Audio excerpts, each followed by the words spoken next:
going on? Beautiful Thursday. Birds are chirping and stuff, and it's time for another Vikings Q&A session. Thank you, everyone who's submitted questions. Periodically, we'll put out a call out for Qs in the community tab. So thanks for everyone who tossed a couple in. First up is from Nope. How much would you be willing to give up to improve the defensive tackle room? In my opinion, the only consistent run stuffing interior defensive line Vikings have is Harrison Phillips, which I think will cause the rest of the D to fall apart if no one takes a massive step or another quality D tackle isn't added. But is adding a free agent vet with Rob?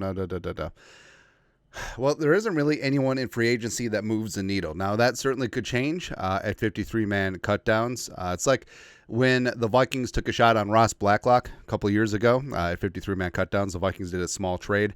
Didn't work out, but I love that the Vikings aren't afraid to take low-risk, moderate reward spots. And for the Vikings, there are some things that you would have liked addressed along the defensive line. They were in on Christian Wilkins before the Raiders gave him stupid money. Trying to reunite him with Flores. But Bullard is also solid against the run. They're trying to get something out of Jerry Tillery, the former first-round pick, as well as Jalen Redmond, the UFL star. They did spend a seventh-rounder on Levi Drake Rodriguez on the inside. But other than that, Phillips is your guy. And there's even been talk that Flores wants to reduce Phillips' snaps this season. So I don't know. We'll see what happens. There isn't, absent a trade, which I don't necessarily see. There isn't much right now, but off-season wise, the Vikings certainly could get after things because Osa Odigizua from the Cowboys is going to be a free agent, the former pride of UCLA, as well as Aleem, the real deal McNeil, is going to be a free agent. Would love to snatch him away from the Lions and add him to the Vikings. So there's going to be talent out there, and the Vikings will have money to spend. Now, would you really think outside the box and do a small trade for Osa McNeil? Lions won't do business in season in all likelihood, although they did with TJ Hockenson a couple years ago. But I don't know, trading and then paying him, nah. But eyes forward towards the draft. Mason Graham is going to be a bad dude. Also, Kenneth Grant I like a lot along the Michigan defensive line.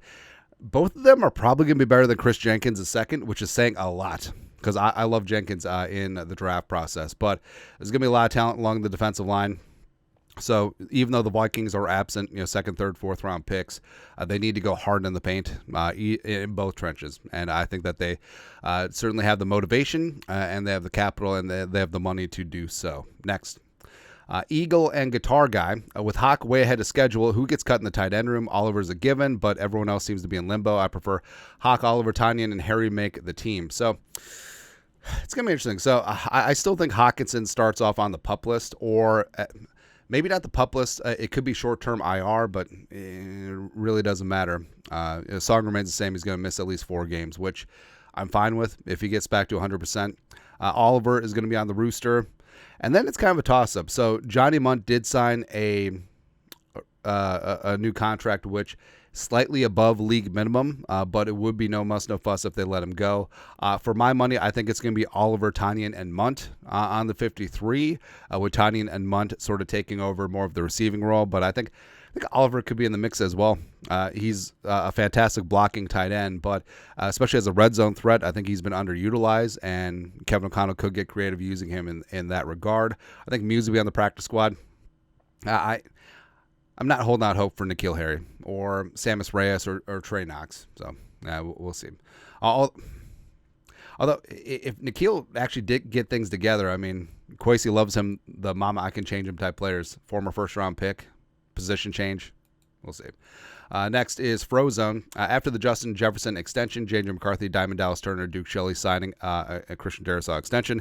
What are the Vikings' updated cap situation, and do they have enough to acquire another free agent, possibly wide receiver 3? So heading into yesterday, the Vikings had just north of $21 million in cap space per over the cap. Darrisaw was already counting $4.2 million against the cap on his rookie deal. Now, that could stay the same, depending on the proration of his signing bonus. Once we get full details in, the Vikings could certainly front load his deal between this year and next year with the cap space.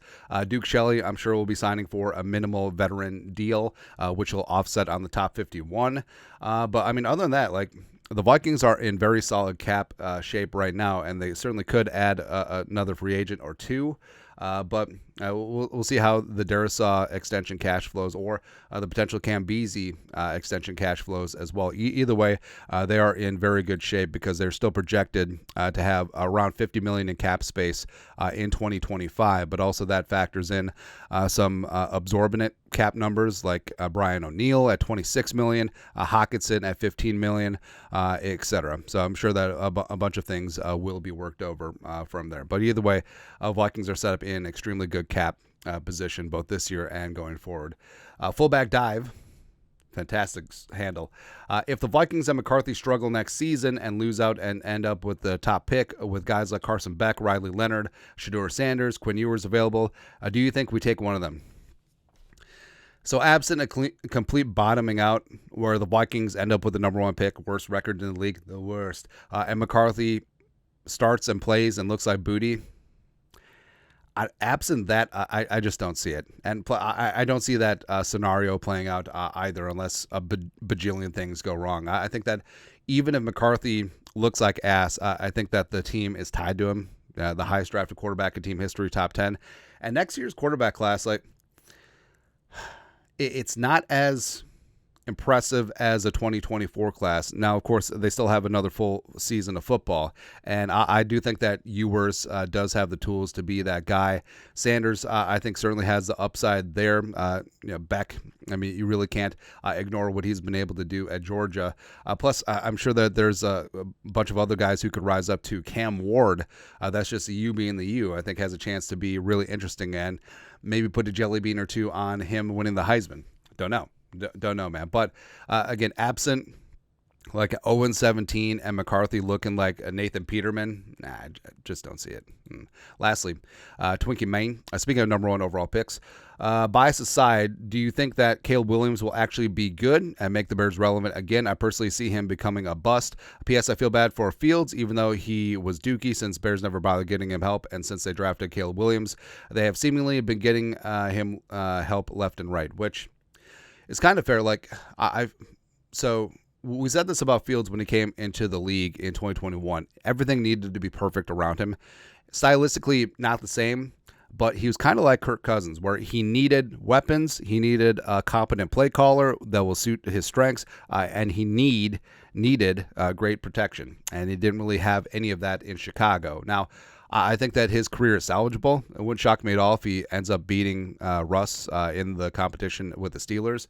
But with Williams, as a quasi-USC fan, watched every single snap of Caleb Williams and also watch a lot of him at Oklahoma as well. And he does have the tools to be a transcendent talent, but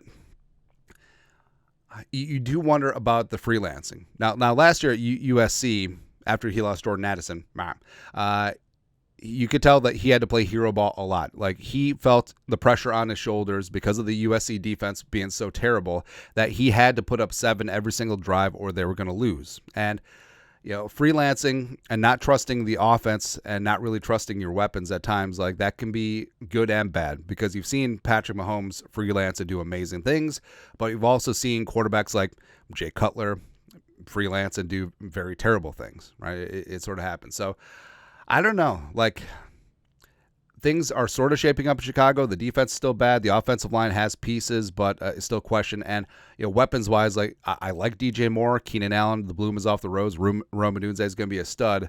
But can Williams play within structure of the Waldron offense? And can Eberflus actually connect to him, even though Eberflus, the IKEA toilet, is a defensive guy, right? That's always sort of an awkward relationship to have, a defensive-minded head coach with the quarterback. Now, it certainly worked out in the past. I mean, look at Belichick and Brady. But I don't know. Like, obviously, since he's on the Bears, I'm rooting for him to bust. But as a player, like, if he was on any other team not in the division and not on a team that I hate, I would be rooting for him. And frankly, I would be a little bit intimidated by what he could be, right? Because I think Caleb Williams, it's going to run the gauntlet. Like, he's not going to be average.